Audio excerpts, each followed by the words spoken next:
کیا تم وہی نہیں تھی جو مجھ سے طلاق نہ دینے کی بھیک مانگ رہی تھی؟ اور اب تم مجھے چھونے بھی نہیں دیتی خود کو۔ جو جو مہرالہ نے مزاحمت کی، زہران کا غصہ بڑھتا چلا گیا۔ اس کی آنکھیں غیظ و غضب سے بھر گئی تھی۔ سامنے برف کی طرح ٹھنڈا شیشہ تھا اور پیچھے زہران کا جلتا ہوا جسم۔ اس دباؤ نے مہرالہ کو اندر تک ہلا دیا۔ تب اس نے آخری لفظی وار کیا، زہران، میرے ساتھ سونے کی شرط لیان کو ڈھونڈنا تھی۔ اتنا وقت گزر گیا ہے، وہ کہاں ہے؟ یہ الفاظ برفیلے پانی کے تیز فوارے کی مانند تھے۔ زہران کی آگ بجھ چکی تھی۔ میں اب بھی اسے ڈھونڈ رہا ہوں۔ لیان کا نام آتے ہی اس کی جھنجھلاہٹ صاف ظاہر ہوگی۔ سب واضح تھا، لیان جان بوجھ کر اس سے چھپا ہوا تھا۔ کئی دن گزر چکے تھے مگر اس کے بارے میں کوئی سراغ نہ ملا تھا۔ لیان دراصل ایک شناخت تھی، اور جب کوئی خود کو چھپانا چاہے تو اسے ڈھونڈنا آسان نہیں ہوتا۔ اگرچہ زہران نے بیرون ملک سے ماہرین بھی بلوا لیے تھے، وہ صرف کائف مہرباش کو زندہ رکھ پائے تھے۔ کوئی بھی اس کا آپریشن کرنے کی ہمت نہیں کر رہا تھا۔ سب جانتے تھے کہ اس حالت میں موت کا خطرہ بہت زیادہ ہے۔ کوئی بھی اپنی پیشہ ورانہ زندگی داؤ پر لگانے کے لیے تیار نہ تھا۔ مہرالہ نے اس کے چہرے پر موجود بے بسی دیکھی، پھر ہمت جمع کری اور اس سے خود ہٹا دیا۔ جب تک تم اسے ڈھونڈ نہیں لیتے، تمہیں مجھے چھونے کا کوئی حق نہیں ہے۔ زہران کو اندازہ نہیں تھا کہ لیان اتنی مشکلات پیدا کرے گا، مگر وہ وعدہ کر چکا تھا۔ اگر وہ ناکام ہوا تو اس کے لیے سخت ذلت کی بات تھی یہ۔ مہرالہ، وہ دانت پیستے غصے سے اسے گھوننے لگا۔ مہرالہ نے اس کے سامنے اپنا باد گاؤن کا لباس ٹھیک کیا۔ ابھی جو تم نے دیکھا ہے اسے لیان کے ڈھونڈنے کی قیمت سمجھ لو۔ زہران لاجواب ہو گیا۔ اس لمحے وہ مہرالہ کو سمجھ پایا، جس سے مہرالہ کی حرکتوں نے پاگل کر دیا تھا۔ جب مہرالہ جانے لگی تو زہران نے اسے پھر اپنی باہوں میں کھینچ لیا اور کہا، مہرالہ، سمجھ نہیں آتا تم اتنا ڈرامہ کیوں کر رہی ہو؟ ہم یہ سب پہلے 1000 بار کر چکے ہیں۔ مہرالہ کے دل میں دبی ہوئی جھنجھلاہٹ اچانک پھٹ پڑی۔ وہ زہران کو گھورتے ہوئے بولی، ایسا تو نہیں ہے کہ میں ہی تمہارے لیے وہ واحد عورت ہوں؟ پھر میں ہی کیوں؟ توران کاسی تو بالکل نیچے ہے نا فلیٹ میں، کیا میں اسے بلا لوں تمہارے لیے؟ کیونکہ تم ہی میرے لیے واحد ہو۔ یہ جواب اس کے ہونٹوں تک نہ آ سکا۔ وہ بات اس کے دل میں کہیں بہت گہرائی میں دفن تھی۔ زہران نے اسی کمر کے گرفت مضبوط کر دی، گہرا سانس لیا اور بولا، کیا تمہیں ہر بات پر مجھ سے لڑنا ہی ہوتا ہے؟ مہرالہ مہرباش بڑی مشکل سے اس کی خواہش کو دبا گئی کہ وہ اس کے منہ پر کہہ دے کہ وہ اس سے کتنا زہریلا گھناؤنا لگتا ہے۔ وہ جانتی تھی ان کے درمیان رشتہ اب بھی موجود ہے، سخت ہے اور بے لچک ہے، اس لیے اس نے اپنے جذبات قابو میں رکھنے تھے۔ بغیر سوچے سمجھے اسے ٹکر لینا اس کے حق میں نہیں تھا۔ کچھ سوچ کر اس نے پیچھے ہٹنے کا فیصلے کو نظر جھکا کر بولی، میں بس اس سب کی عادی نہیں ہو پا رہی۔ جیسے وہ جانتی تھی پیچھے ہٹنا ہمیشہ زہران کے سامنے کارگر ثابت ہوتا تھا۔ وہ اس کی کھلی ہوئی گردن کو وہ اس کی نظر آتی ہوئی نازک گردن کو دیکھ رہا تھا، جیسے کوئی بلی اپنی کمزوری ظاہر کر رہی ہو۔ اس منظر نے اس کے غصے کو کچھ حد تک کم کر دیا تھا۔ ٹھیک ہے، میں فی الحال تمہیں نہیں چھوؤں گا۔ حیرت انگیز طور پر وہ مان گیا تھا۔ مہرالہ نے چمکتی آنکھوں کے ساتھ سر اٹھایا، اگرچہ وہ اب بھی غصے میں تھا مگر پہلے جیسی تلخی نہیں تھی اس کے لہجے میں۔ وہ صاف محسوس کر سکتی تھی شاید یہی موقع تھا جسے وہ کچھ مفید معلومات حاصل کر سکتی تھی۔ اگر وہ زہران کو اپنی طرف کر لیتی، اس کی تفتیش میں بہت مل سکتی تھی۔ زہران، کیا ہم بات کر سکتے ہیں کچھ؟ مہرالہ نے پوچھا۔ ہاں، کیوں نہیں، لیکن میں نے کھانا نہیں کھایا، کھانا کھاتے ہوئے بات کرتے ہیں۔ یہ کہہ کر زہران نے کسی کو کھانا تیار کرنے کا حکم دیا اور خود واش روم چلا گیا۔ مہرالہ کا ارادہ تھا کہ تھوڑی بات کے بعد وہ چلی جائے گی، مگر صاف ظاہر تھا کہ زہران اسے جانے نہیں دینے والا تھا۔ پانی کی آواز سنتے ہی اس نے آہ بھری اور الماری کھولی، جیسا اس نے سوچا تھا۔ اس کے پرانے کپڑے اب بھی وہاں موجود تھے۔ توران کاسی یہاں کبھی نہیں آئی تھی۔ مہرالہ نے کپڑے بدلے اور خاموشی سے اس کا انتظار کرنے لگی۔ کچھ ہی دیر میں کھانا کمرے میں لگا دیا گیا تھا۔ اسٹیکس، تازہ پھل اور اتنا رومانوی منظر دے تھا کہ ایک لمحے اسے وہم ہونے لگا کہ شاید ان کی طلاق نہیں ہونے والی، جسے وہ اپنی شادی کے سالگرہ منا رہے ہوں۔ زہران نے غالباً تمام ورکر کو صرف کھانا رکھ کر فوراً چلے جانے کی ہدایت دی تھی۔ موم بتی جل رہی تھی، گلاب کی خوشبو فضا میں پھیلی ہوئی تھی۔ زہران غسل خانے سے تازہ دم ہو کر نکل آیا، کرسی کھینچ کر بیٹھا اور بھویں اچکار کر بولا، وہاں کیوں کھڑی ہو؟ آ کر بیٹھو۔ مہرالہ نے میز پر رکھے کھانوں کو دیکھا۔ یہ سب اس کی فیوریٹ چیزیں تھیں، حتیٰ کہ اسٹیک بھی بالکل ویسی ہی بنی تھی جیسے اسے پسند تھا۔ مدھم روشنی میں اس نے زہران کو دیکھا۔ اس کے چہرے کے خد و خال پرسکون تھے، جو اس کے لیے غیر معمولی بات تھی۔ کتنا وقت ہو گیا ہے ہمیں؟ مہرالہ نے پوچھا۔ 2 سال اور 1 مہینہ، زہران نے فوراً جواب دیا۔ وہ کڑوی مسکراہٹ کے ساتھ بولی، تو میں ہی اکیلے نہیں ہوں جو سالگرہ کو یاد رکھے ہوئے ہے۔ مہرالہ، میں اتنا ظالم نہیں ہوں جتنا تم سمجھتی ہو۔ اگر تم ظالم نہ ہوتے ہمارا رشتہ یہاں تک نہ پہنچتا۔ کیا اسٹک تمہارے منہ بند کرنے کے لیے کافی نہیں ہے؟ زہران ناگواری سے بولا۔ مہرالہ نے ایک اور نوالا لیا، ذائقہ بالکل ویسے ہی تھا جیسے اسے یاد تھا۔ پاس بیٹھا شخص وہی تھا، مگر اب وہ اسے اجنبی لگ رہا تھا۔ زہران نے جوس کا گلاس اٹھایا. کچھ پی لو, اب میں تمہیں مجبور نہیں کروں گا زیادہ کھانے کے لیے. شاید اسے یاد تھا کہ اس دن وہ کتنی بری طریقے سے الٹی کر چکی تھی جب وہ اس کے سامنے گڑ گڑا رہی تھی. مہرانا نے خوش دلی سے اس کا گلاس ٹکرایا, ایک چھوٹا سا گھونٹ لیا. جب اس نے آدھا گلاس ایک ہی سانس میں پی لیا. کھاؤ, وہ ہلکے سے بولی. ہاں. کافی عرصے بعد وہ دونوں اس قدر خاموشی سے پرسکون لمحے بانٹ رہے تھے, مگر اس بار اس کے چہرے پر پرانی مسکراہٹ نہیں تھی. وہ سمجھتا تھا آخر کار سب ٹھیک ہو جائے گا. ڈاکٹر لیان زرکانی مل جائے گا, کائف مہرباش کسی دن ہوش میں آ جائے گا, مگر محلہ کے لیے مہرباش خاندان کو دوبارہ کھڑا کرنے میں مدد دے گا اور وہ دوبارہ اس سے محبت کرنے لگے گی. اچانک مہرانا نے سر اٹھایا. زہران, اس کی آواز نے اس کے بدن میں سنسنی دوڑا دی. وہ اس کی گہری نظروں سے دیکھنے لگا. زہران نے نظروں سے مہرانا کے بدن میں سے ایک سنسنی سی دوڑا دی. اس نے ہلکی سی کھانسی اور بولی, میں نے کل آپ کے دفتر میں ایک صفائی کرنے والی عورت کو دیکھا تھا.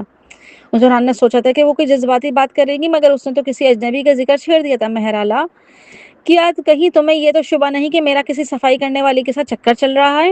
اس کی آواز میں غصہ در آیا. آپ کیا سوچ رہے ہیں؟ میں بس یہ جاننا چاہتی ہوں دفتری ٹائم میں کوئی آپ کے دفتر کی صفائی کیوں کر رہا ہے؟ وہ ایک اہم جگہ ہے. اس سے زیادہ سوچے بغیر جواب دیا. تو وہ نیروا ہے, یہاں سے بہت دور رہتی ہے, اس لیے وہ جلد ڈیوٹی ختم کر لیتی ہے. کبھی کبھار جب میں کام کرتا ہوں تو وہ میرا دفتر پہلے صاف کر دیتی ہے. اچھا, تمہیں دوران کانسی کی پرواہ نہیں, مگر تمہیں ایک صفائی کرنے والی کی فکر ہو رہی ہے. مہرانا نے فوراً پلٹ کر کہا. ممدانی گروپ کب سے ملازمین کو اتنی اچھی سہولتیں دینے لگا؟ زہران نے اسٹک کو چھوٹے ٹکڑوں میں کاٹتے ہوئے بے نیازی سے بولا. نیروا مختلف ہے. اس نے ایک بار میری جان بچائی تھی. اسے کچھ اضافی سہولتیں دینا کوئی بڑی بات نہیں ہے.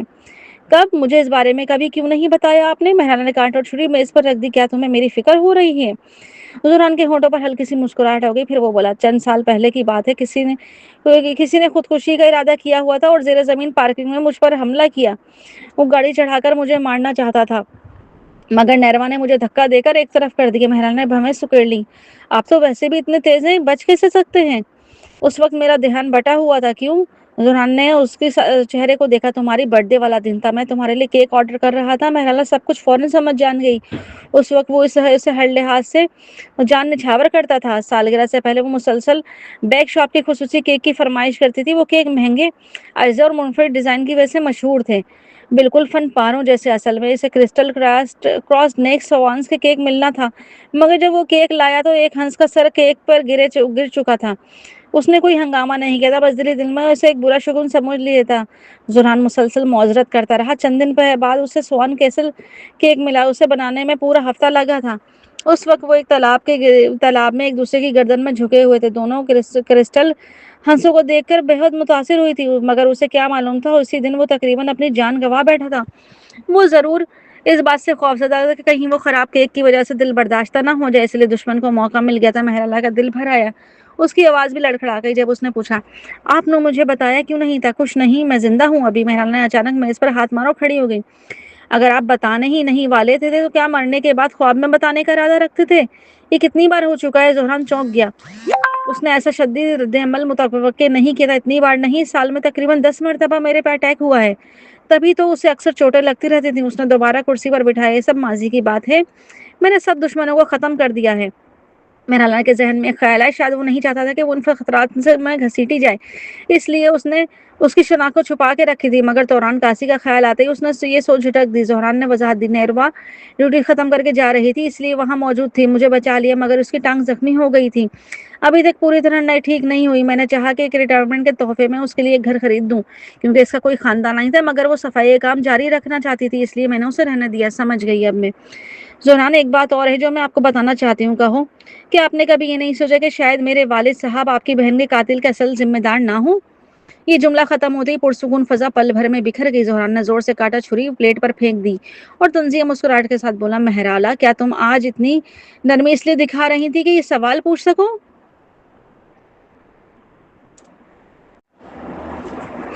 گھبرا کر مہرانا نے فوراً وضاحت دی. میں نے وہ فائلیں پڑھنے کے بعد کچھ خامیاں محسوس کی. ان معلومات کی بنیاد پر یہ ثابت نہیں ہوتا کہ میرے والد نے آپ کی بہن کا قتل کیا تھا. نہ کوئی براہ راست ثبوت ہے, نہ کوئی گواہ. یہ سب بس میرے والد کے ممکنہ حرکات میں ایک اندازہ تھا.